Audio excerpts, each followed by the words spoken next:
Maailma majandus seisab, see ilmselt ei ole tänastes tingimustes põrutav uudis. Lisaks kevadele on käes ka rehvivahetuse aeg. Millises olukorras on aga maailma rehvitööstus, kust valdav osa tooteid tuleb siiski Aasiast? Kuna seal see paanika või siis tehaste sulgemine hakkas pihta juba jaanuarikuus, siis kindlasti on see väga palju mõjutanud tarneid Euroopasse.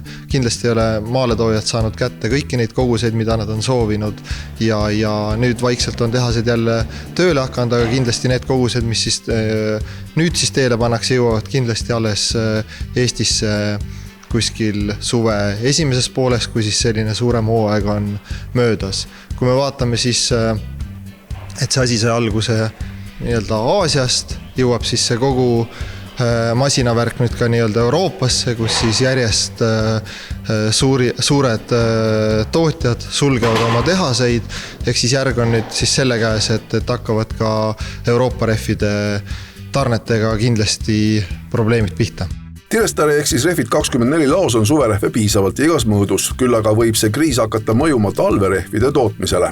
Talverehvidega me üldse ei tea, mis hakkab toimuma, sellepärast et täna peaks juba Euroopa tehased tootma talverehve, aga kuna täna tootmist ei toimu ei suverehvidele ega talverehvidele, siis talverehvide tootmine läheb siis, lükkub väga palju edasi ja kui siis olukord, mis meil siis oli siin mõned kuud tagasi, peaks siis taastuma majanduses, siis kindlasti tekivad talvel tarnetega juba väga suured probleemid. Seda enam, et me räägime ju pehmest lamellist ja naastrehvidest, mis on siis hästi selline marginaalne nii-öelda turuniš ja keegi suurtest tootjatest kindlasti sellise väikse turuniši pärast ei hakka nagu ülisuuri pingutusi tegema.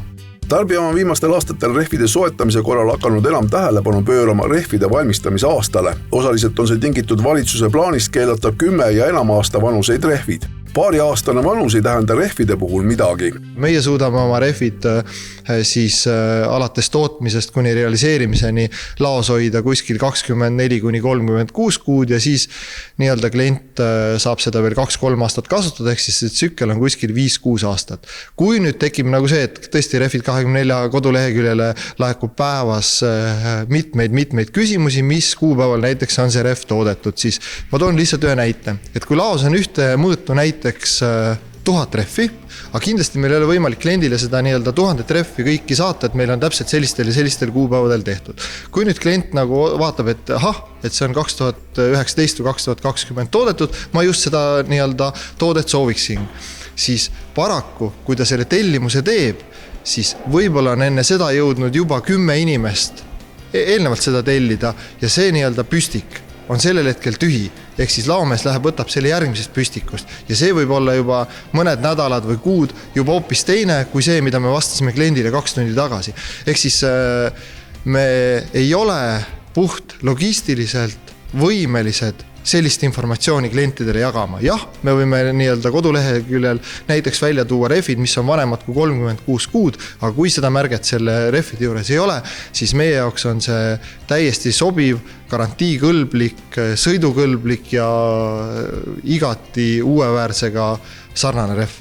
Tänastes tingimustes on aktuaalne e-kaubandus ja seda ka rehvide puhul. Rehvid 24 on e-platvormi juurutanud aastaid ja selle toimimine on väga korralik.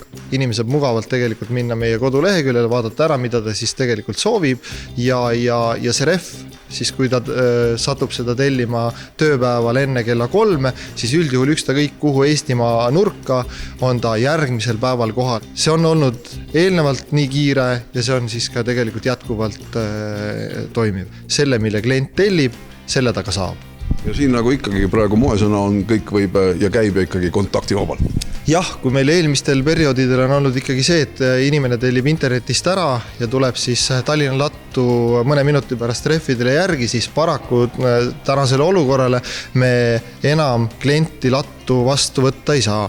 Küll aga oleme teinud kliendile siis rehvitarned tasuta ja kindlasti nad jõuavad järgmisel tööpäeval kohale, mis on tegelikult igati mõistlik, seda enam, et vaatamata sellele, et rehv on ikkagi selline laiatarbe ja esmatarbekaup, on ta ikkagi planeeritav. Samuti vahetatakse rehve kontaktivabalt Tallinnas Mäealuse tänav 10 Tirestari esinduses.